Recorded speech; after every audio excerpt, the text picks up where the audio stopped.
want to tell you a little story. I'm one of the people who collaborates with Innovationship. It's a very cool group of people that can think about things from a gazillion angles. And we were engaged to participate in the Kuwait Innovation Challenge this year with UCLA. And at the beginning, 10 companies showed up with their teams for the Innovation Challenge. And I observed that the people who came from companies that had very clear strategic orientations and strategic priorities were able to hit the ground running.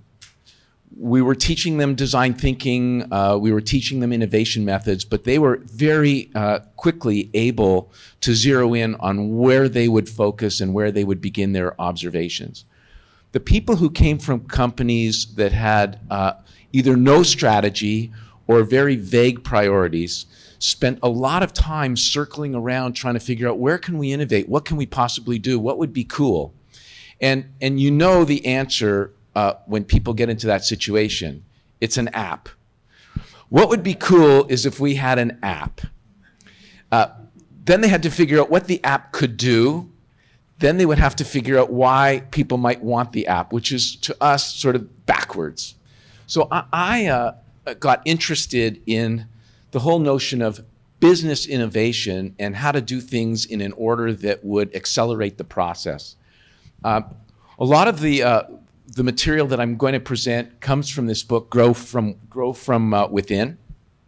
It was published a number of years ago, but the notion or the terminology for innovation radar started to show up here, and it's since shown up in articles in the Sloan Management Review and a number of other places. But it was my experience with people who were trying to figure out how to innovate and where to innovate that got me really interested. Innovation radar is really about business innovation.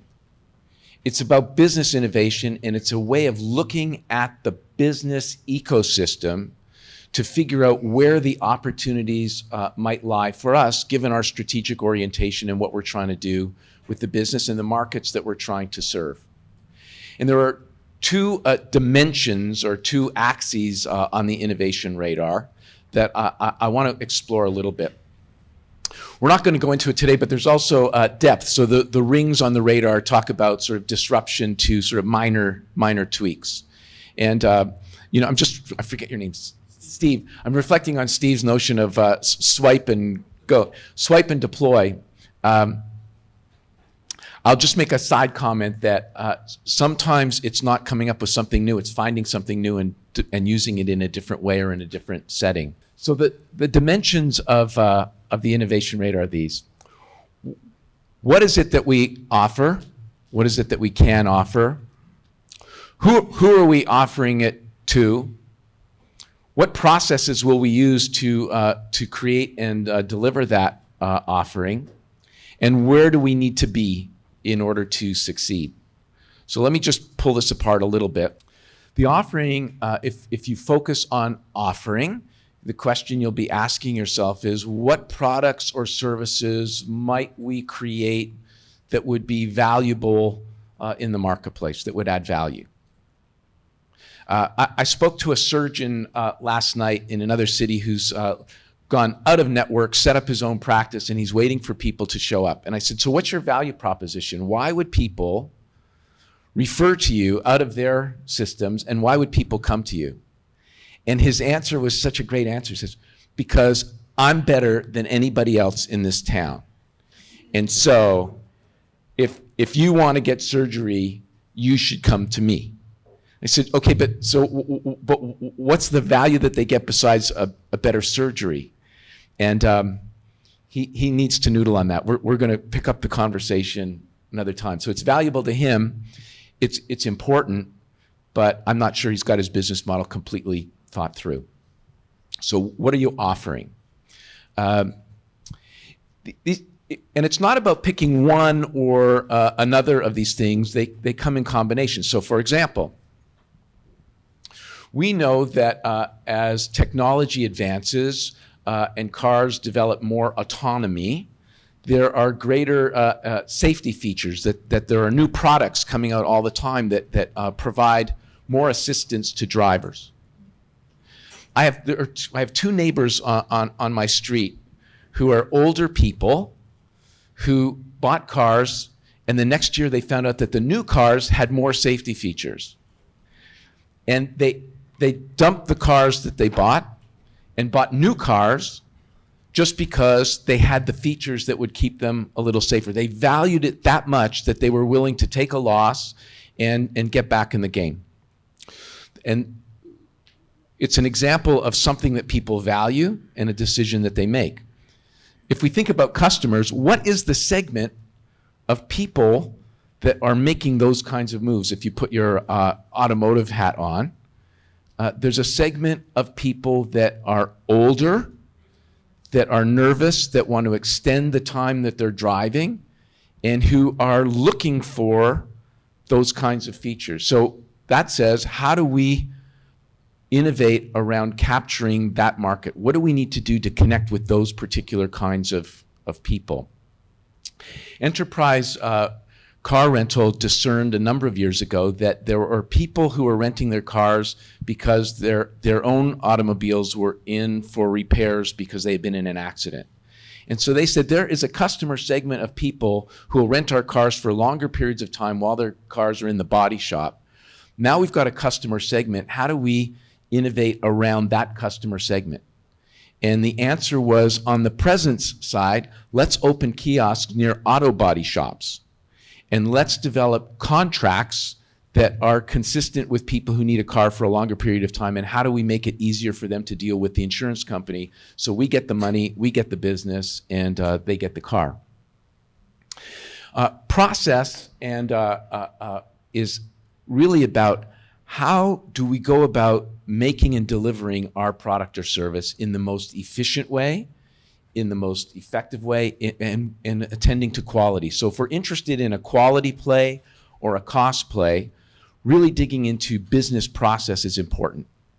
And so if you think about industries that are trying to squeeze every dollar out of their efforts, or who are trying to get as many people through their systems as possible, innovation is going to be around process. So back to car rentals, I rent a lot of cars, and Enterprise came up with a thing a few years ago where you could pick your own car. So you go out to the lot, and somebody meets you with a clipboard, and they're wearing a tie, and they're very friendly. And they show you all the cars, and you pick the car, and then they talk to you about the car. And they're paying these people for each rental. Hertz says, go to this lot, pick any car you want, drive out. There's one person at the gate checking you out. Nobody talks to me. So Hertz has found a way to rent its cars with less cost. Its process is much more efficient. And we'll get to customer experience in a second, but I just can't stand those people in my face when I want to get out of the parking lot. Danny mentioned some of the work we're doing up the road with Honda. They are interested in presence. So what is our presence? It's a dealership, and what's the experience at the dealership, but what's our presence need to be online? So presence can be a combination of physical, where do we show up, and virtual. And back to the Netflix example that Tina gave, it was shocking to Blockbuster when their business started to drop off.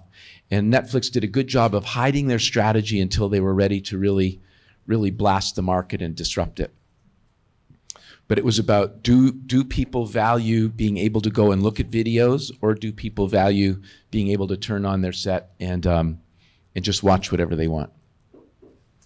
So there are 8 additional elements of the innovation radar, and each one of these is an element of the business environment. Each one of these is a fruitful and potential area to focus your innovation efforts. And different organizations choose different combinations. For our own organization, we're a boutique consultancy. We're looking at the environment all the time.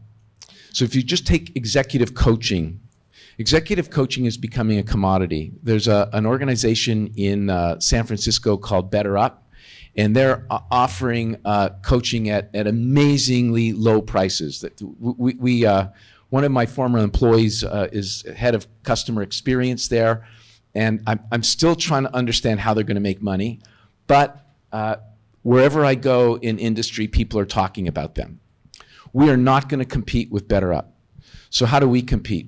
Our focus is on a bespoke, customized, very intimate relationship with our clients so that we can fine-tune our solutions to exactly what they need.